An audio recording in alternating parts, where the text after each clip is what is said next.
Everyone, this is Arpana Singh Rajpur, a student of Department of Statistics, Sardar Patel University. Today's topic is goodness of fit criteria. So let's move toward it. Before moving, I wanted to say that goodness of fit criteria is a subtopic of model adequacy. So before moving toward goodness of fit criteria, let's know about a brief information about model adequacy. So, model adequacy. What do it mean? Model adequacy means to check whether a model is adequate or not. So, to check this, there are a few assumptions we should keep in our mind. The first one is there should be a systematic relationship between dependent and independent variable. Our parameter estimates are should be biased and efficient.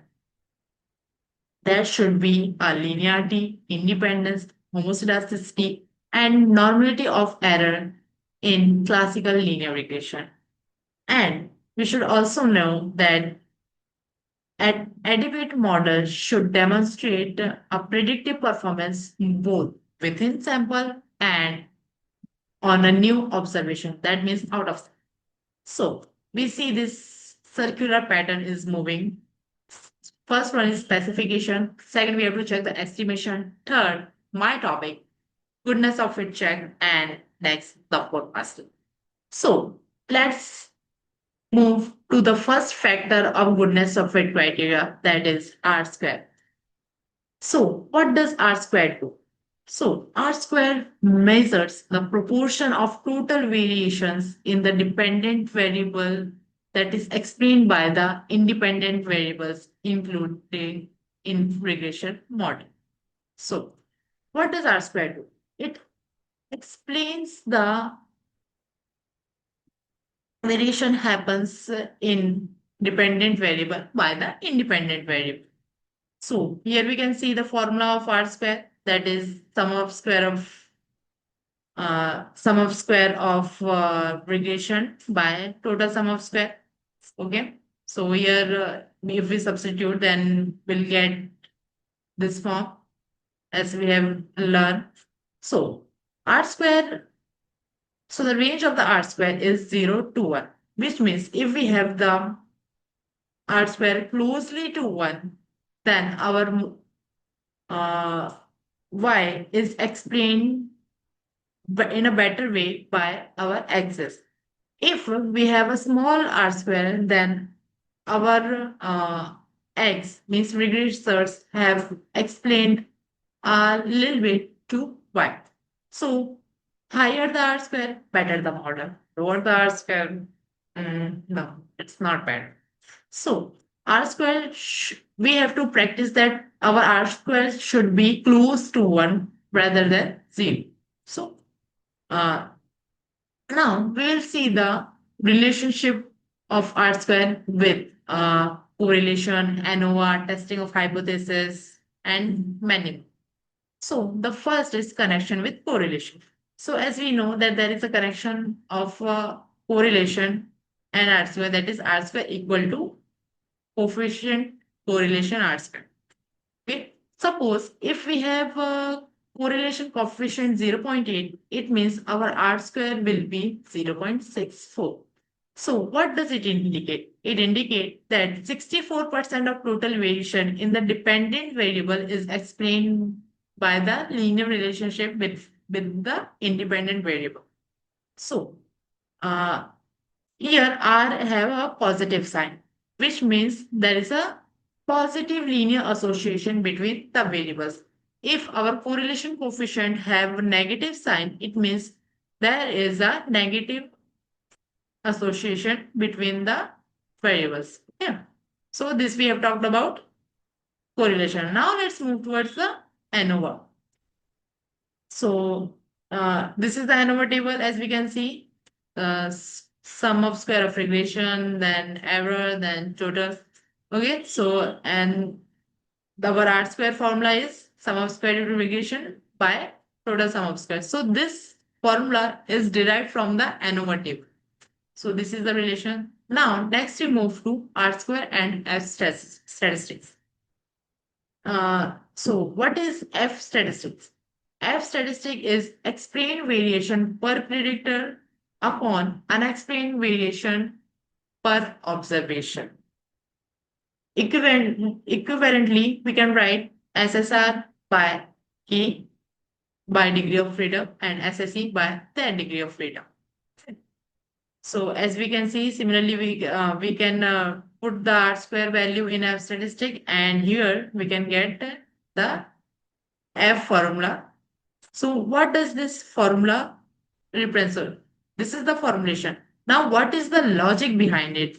So the relation between, or we can say the connection between the F statistic and coefficient of determination is the larger the value of F, then we have the larger the value of regression. If we have a large F statistic, which means that it is statistically significant for us, as you know that there is a directly proportionality sign between F and R. Okay. So we have seen the relation between F, ANOVA, correlation coefficient. Okay. Now we will move to adjusted R star.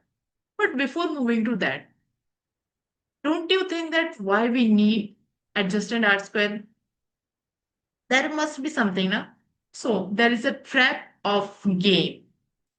What is the trap now? Where every mouse stucks. So the trap is if you will add a new variable, or the more variable you add in the model, the more R square will be there. So suppose my model is about performance index of students, and I have add study hour, okay, which is quite important variable, and uh, s- study hour, sleep, sample paper of all this. Suppose now I have also add the shoes size, the footwear size. Then also the R square will exfoliate. Okay, it will accelerate in their form. So the more variable we add in R square in our model, the more R square will be there. So for that reason, we needed adjusted R square. Okay, so what is the problem is coming between R square? Adding variables, overfitting and misleading of goodness of fit criteria. So we need something that that gives penalty in our model. Okay, more accuracy in comparison, helps to prevent from overfitting and gives the true value. So now our legendary adjusted R square K. Okay. So what is adjusted R square?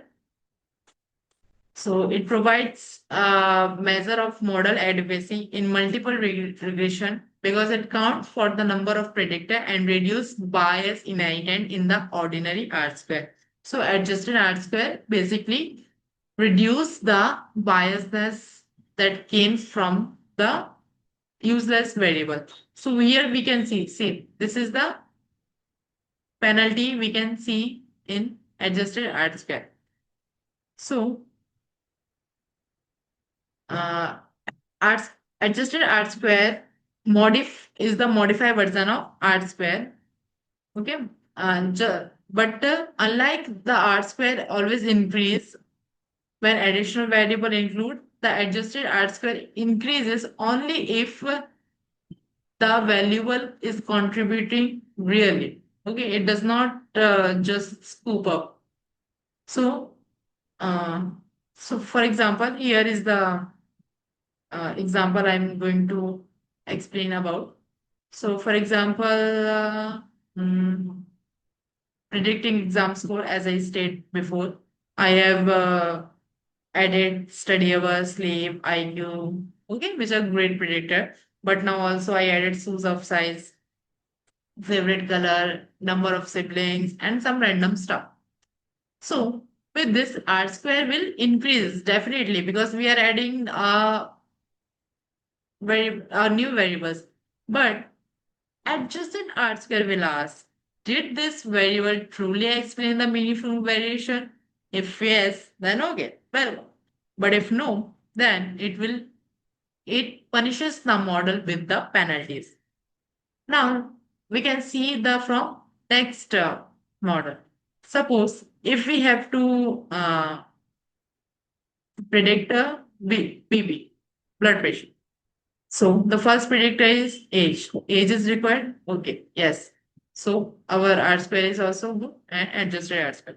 Now body mass index also we are adding. Okay, it is boosting up because yeah, it's required for measuring blood pressure. Now suppose there is age, body mass index, and some random noise. So in this, R square will increase, and similarly, but wait, there is some random noise. R square had increased, but adjusted R square didn't. Okay, so this is the adjusted R square protects us from blindly increasing model complexity. Okay.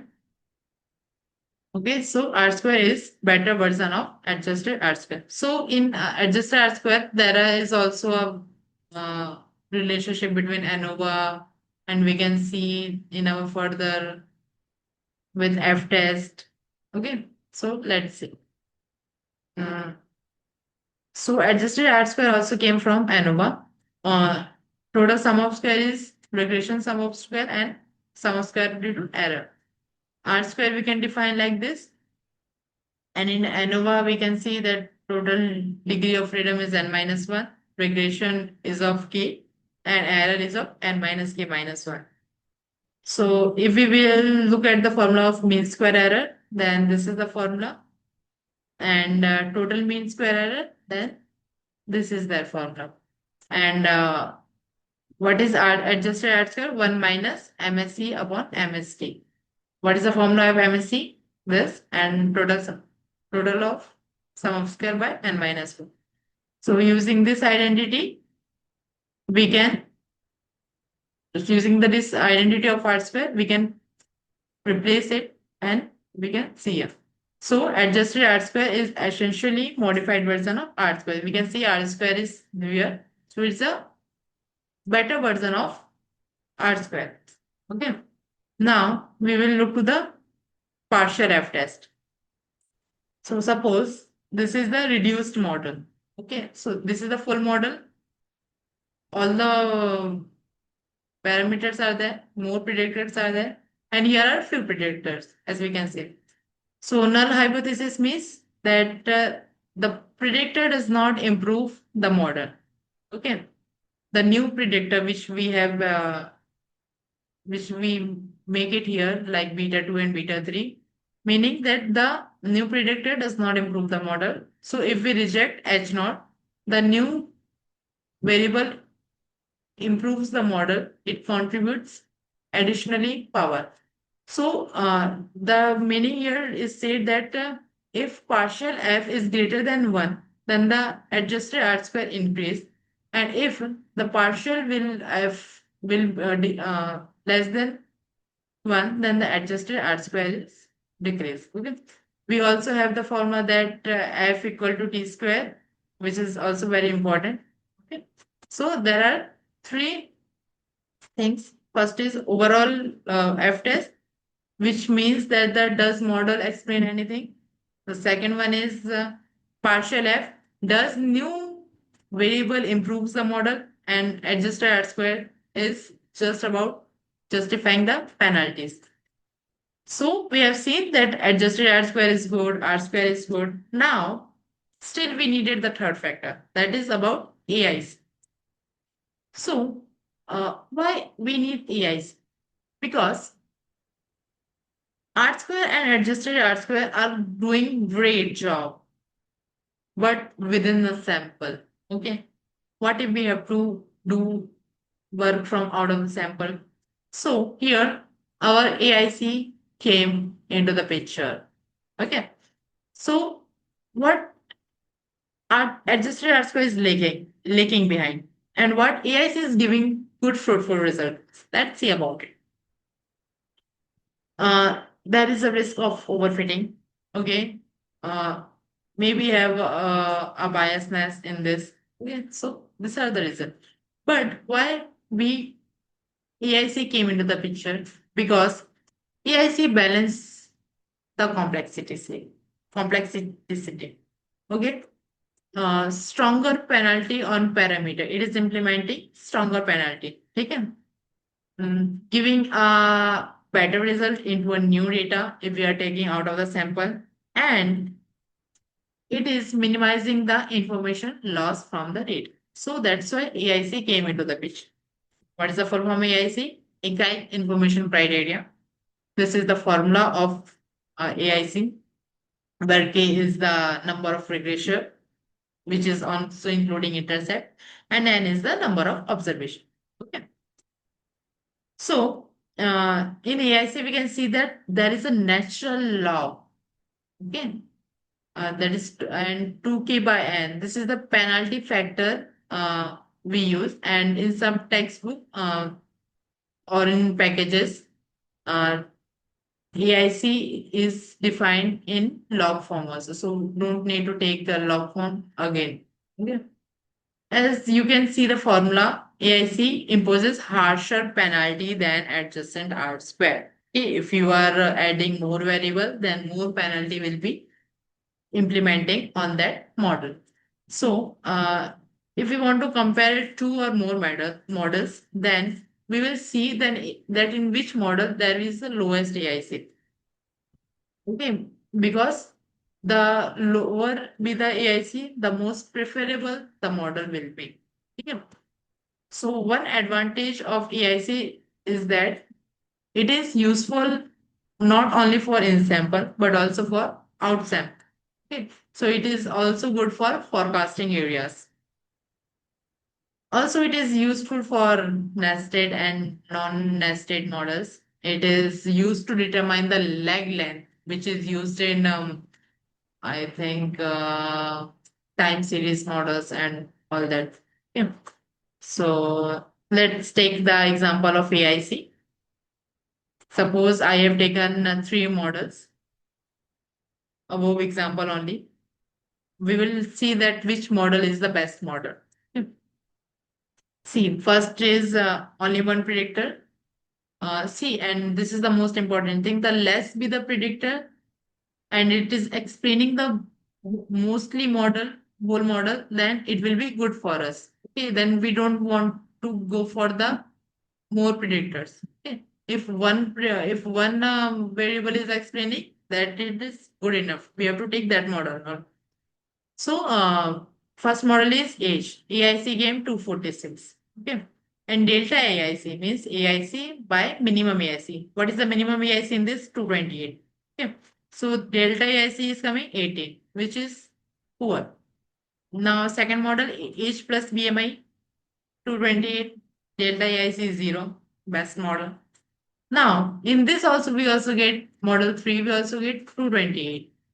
Here also our delta AIC is 0. Similar support, but in from model 2 and model 3, which we will choose model 2 because we have smaller number of variables compared to model 3. So our best model will be model 2. So AIC is used in various area in regression analysis, time series as is stated above, survival analysis, logistic regression, GLM, machine learning model comparison, and etc. Okay. So now we will come in BIC. So what is the lag of AIC is there that we have to move from this to this. This is AIC, this is BIC. So we move from AIC to BIC when we require a stricter model selection criteria that penalize complexity more heavily, promotes parsimony, and reduce the risk of overfitting, especially in large samples. So the real question is which model fits best, but rather which model fit well enough without being unnecessarily complex. So we will move to AIC to BIC. Uh, See, in AIC, the penalization is only 2K by N. But in BIC, which is also known as SIC, okay? So don't get confused in it. SIC, which is SWOT's information criteria. So here, see the penalties. It is so large in the log form, K by N, and in the log form. So let's move to Bayesian information criteria, which is derived from Bayesian probability theory. Okay, so this is the formula of BIC. Uh, in this, penalty term increases as the number of parameter increases, which reflects that more complex methods should be penalized to avoid overfitting. Okay. The penalty also depends on the sample size through the logarithm function ln. As the sample size increases, the penalty grows, but at gradual rate due to slow growth of logarithm. Okay. So yeah, so this is the formula of BIC. This measures goodness of fit. Okay, so in BIC, which is known as SIC also, imposes stronger penalty for the model complexity, okay, than AIC. This is because in BIC, where there is a penalty of K into log N, whereas AIC only 2K. Okay, so log N generally exceeds 2 for moderate on larger sample sizes, and BIC discourages over parameterized model more strongly than AIC. So similar to AIC, model selection using BIC is based on minimizing the criterion value. Okay. So the smallest the BIC will be there, the most preferable the model will. Okay. So uh, here also we will talk about, here it is talked about the penalties. Okay. So now, which I have stated above. Now let's go to the model. Model 1, model 2, model 3. See, here our parameter are three, like, wait a minute.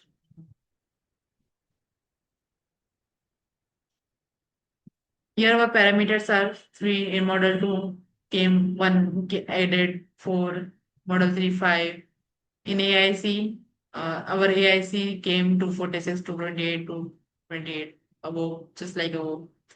Here BIC is 251, which is greater than this two model. Here 236 and 235, sorry, and here 237. So which is the best? The lower. Okay. So in this comparison, as I said, that model 2 is the best one. However, BIC impose a stronger penalty for additional parameter. So as the result, BIC penalize the more complex model, model 3, as we have discussed above only these things. So here, all things is going well till BIC. But now we are going from BIC to MALLOW. So what is the reason that we are going from here to there?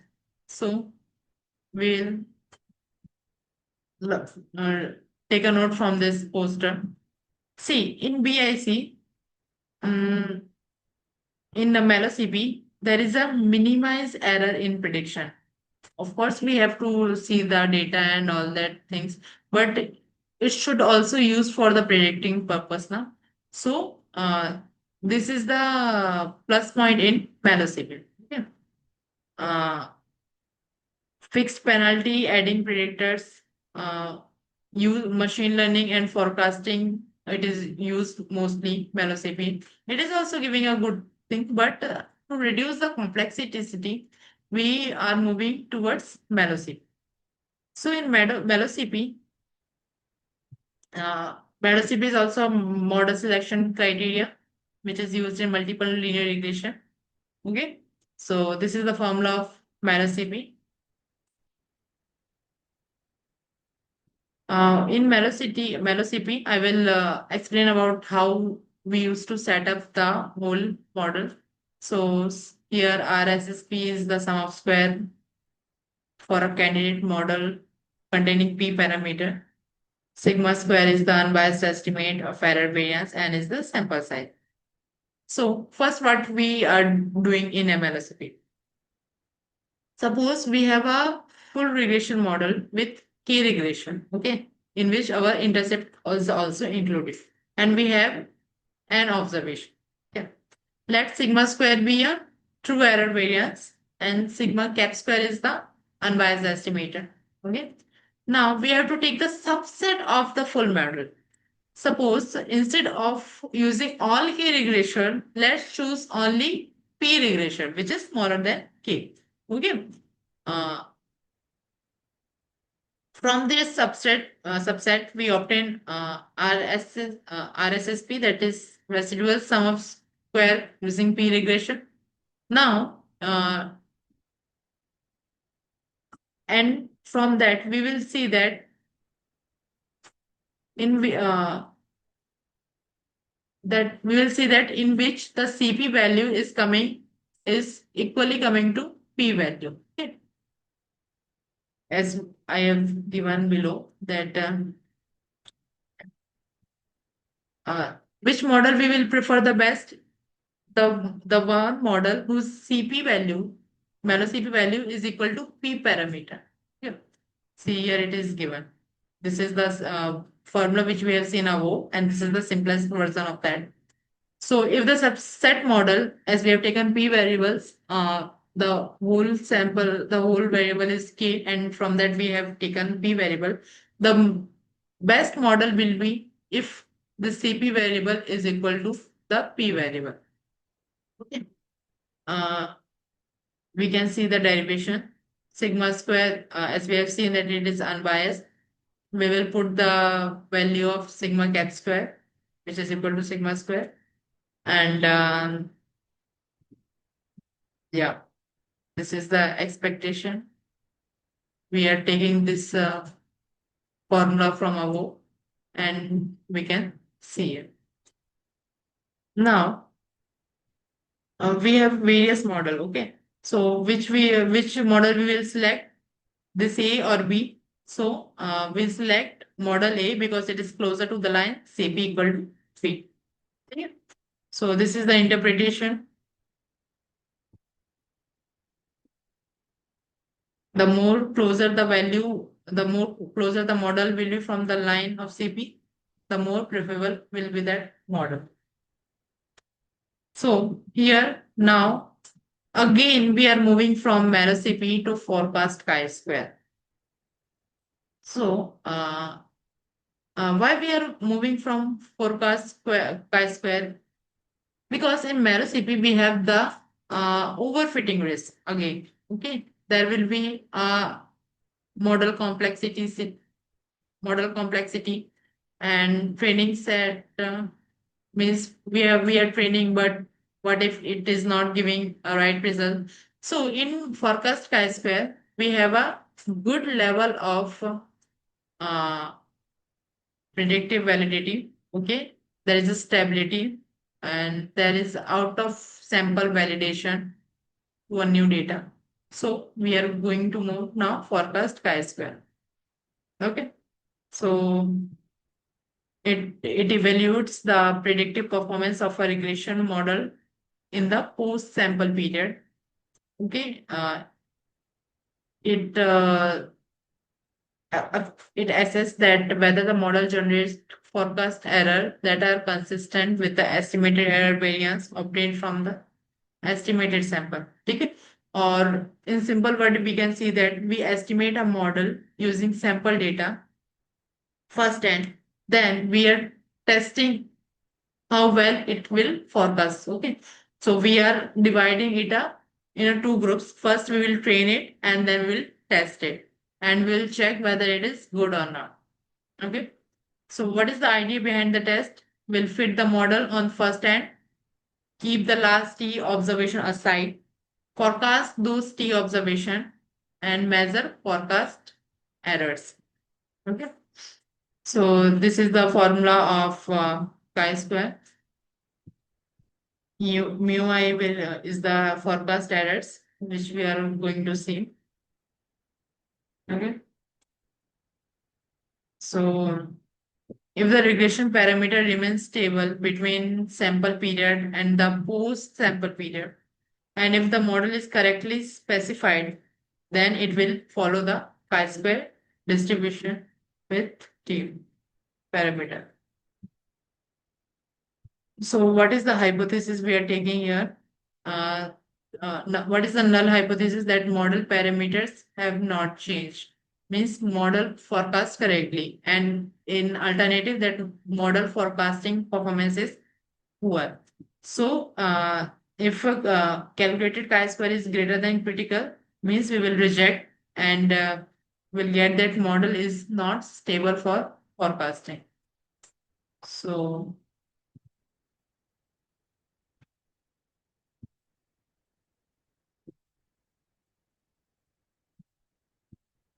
so in this context, the smaller the value of statistic indicates that the forecast errors are consistent with the estimated error variance, which means the model exhibits satisfactory predictive performance during the post-sample period. So we need a smaller value of forecast errors.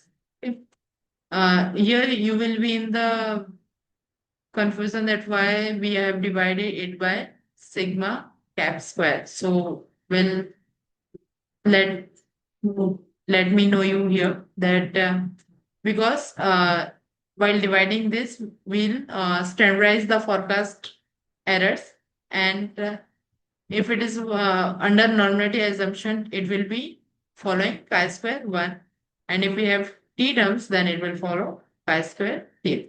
So the forecast chi-square evaluates whether regression model estimate from sample data remains stable in the post-sample period or not. So it is mostly used for forecasting things. Now we come to the practical things. We have learned about R square, AIC, BIC, MALLOW, fresh statistic, forecast chi-square, and everything we will check here. In this project, I have taken Y as uh, Y as a performance index and X1, X2, X3, X4, anything like see. I have taken Y as a performance index. Then our studied previous course, sleep hours, sample paper. This I have taken as axis. I have used R programming language, and in that I have used LM linear model and leaves packages. So, and this is the coding. I have imported the data. Then I have made subset of it. Here I have get 15 subset. Then I have used the leap packages. I have made the matrix which model is means if variable is included, then put it true. If it is not included, it is excluded, then put it false. Then I have created the model. Uh,